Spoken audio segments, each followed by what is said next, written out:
To me, Broken Sword is straight up a watershed moment in my gaming journey. It represents a turning point that set me off on a whole adventure of my own, and while the world has moved on to bigger and shinier franchises, I still think there's a lot to be said for the simplicity of a classic point-and-click adventure.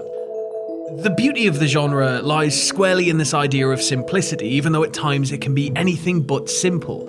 And while the genre itself is of course full of golden classics, I just feel that Broken Sword is a cut above the rest. The best stories tend to take an ordinary person and put them into extraordinary situations, and this one is no different. An innocent tourist, George, and a photojournalist, Nico, are caught up in the centre of a violent bombing on the streets of Paris, and who committed it, why, and what was the goal, these are the things that you need to find out. It then slowly starts to unfurl into this stunningly beautiful adventure on the tales of a global conspiracy regarding the re-emergence of two ancient secret orders, so it's pretty much perfection.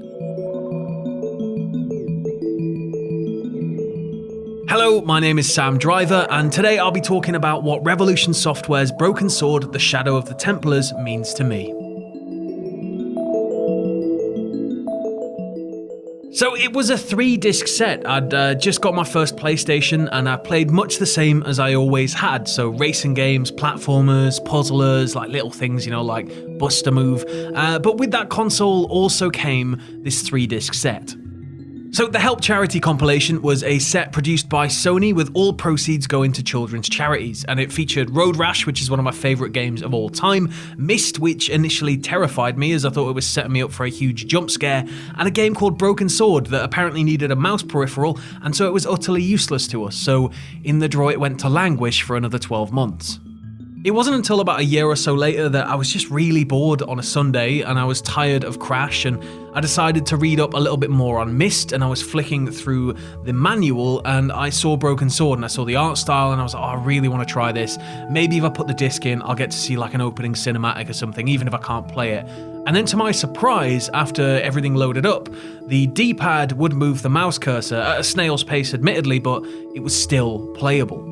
I then clicked New Game and then digested a beautifully illustrated opening sweeping shot of Paris, followed by a clown bombing a cafe, and I never looked back really, I was just utterly gripped. It wasn't like anything I'd ever really played before, it was sort of like a movie and a choose your own adventure rolled into one.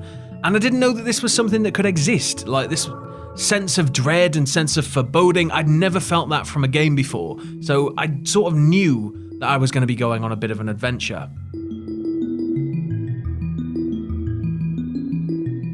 I'd say for sure it came at a pretty pivotal time in my life. I was pretty impressionable, I was getting into reading, and I was interested in films, and I was just mind blown by this whole revelation that these kinds of cinematic adventures could be played via a console.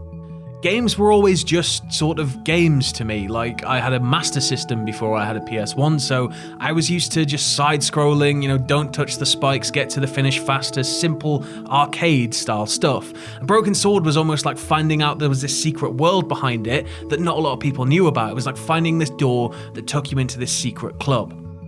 Nobody I knew had ever even heard of it. Nobody I knew was really into story-driven games, and so this was almost like a fully one-on-one personal experience I was having with the game. I discovered the world at the same time as George, the protagonist, did on screen. I racked my brain to solve puzzles, and when I ran out of ideas, I'd force my dad to come and help me, even though he had no understanding of the context of the situation. I just spent days, I wanted to solve the mystery more than anything in the world. There were times where, as I just said, I'd spend days on single puzzles, just trying my hardest to work out what I had to do next. I think for sure it helped sharpen my problem solving skills and definitely improved my logical thinking.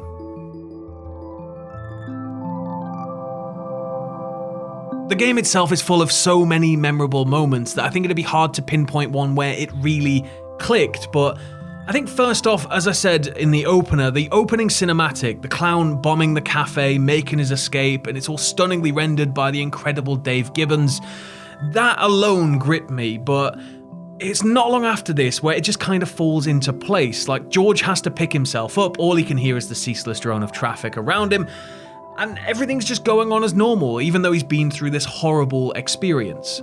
At that point, you put into the driver's seat, the cursor appears, and for me, this is where it clicked. I started thinking, what about the old man and the waitress in the cafe? Are they dead?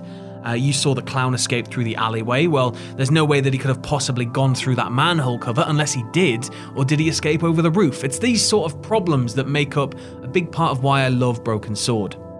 I'm trying to not give too much away as I really do implore people to play it, but there's an iconic moment involving a goat in an Irish castle, there's a moment where you hide in a murderer's bedroom as he approaches the door, there's a standoff on a train to Scotland, and a tense situation on a cliffside in Syria, so the game really takes you all the way around the world.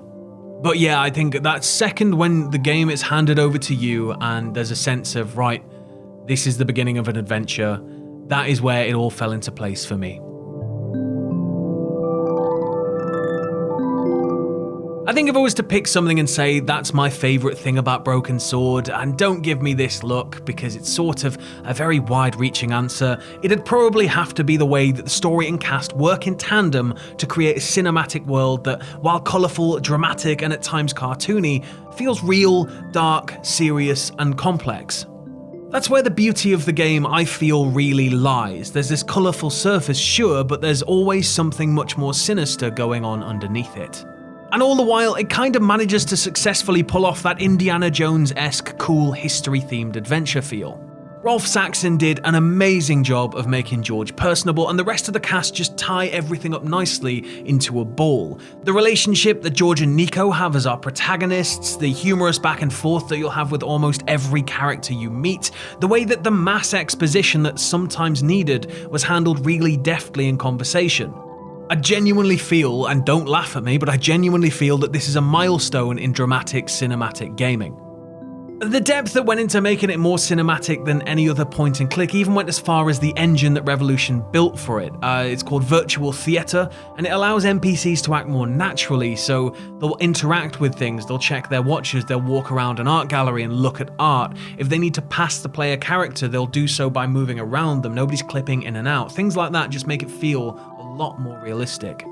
It was a bold choice for sure to step away from the more traditional, bright-coloured, crazier storied Scum adventures that had come before it, but Charles Cecil, the writer and director of the game and one of Revolution Software's head honchos, fought hard to bring that change through all of his games, from Lure of the Temptress through Beneath a Steel Sky, and then into Broken Sword 1, Broken Sword: The Shadow of the Templars, where I feel that he was able to finally really realise that vision fully.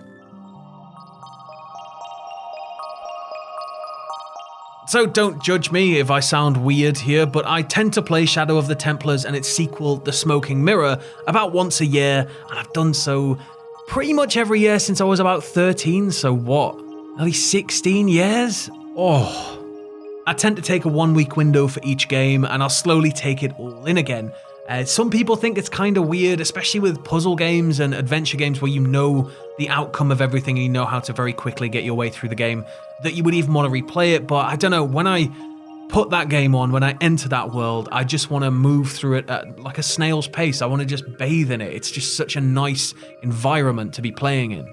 And actually, as I record this, I'm currently on my 2020 playthrough of Templars right now, but I'm doing so with my partner because she's never played it and really wanted to. So it's taken a little longer than the usual week, but it's been really fun watching her try to solve the same puzzles that I first faced all those years ago. It's kind of like going back and watching myself try with it all over again, and I feel like I get a lot out of that, you know? So if I've not sold Broken Sword: The Shadow of the Templars to you already, I'd probably circle back to what I said earlier, and let's get dramatic this time.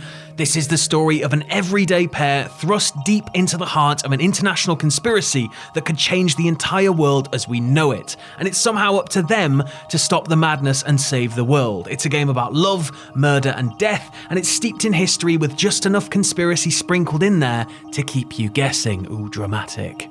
And if that didn't work, then I guess this, for my money, is one of the most underappreciated games of all time. It's got a phenomenal story, it features incredible artwork by Dave Gibbons, an unbelievable score from Barrington Feelong, it has laughs, it's got cries, it's got tense moments, it's got action, and it's all point and click.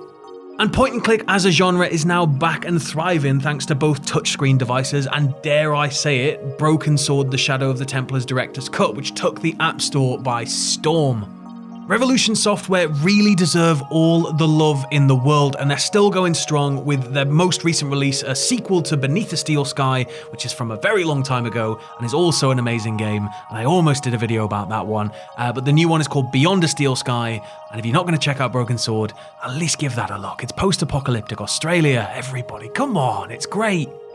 But mainly, I think for me, there's never been a better or easier time to give yourself the gift of this adventure. You can play it on the bus to bloody work and it wouldn't matter. It will still suck you in. Play it, you will not regret it.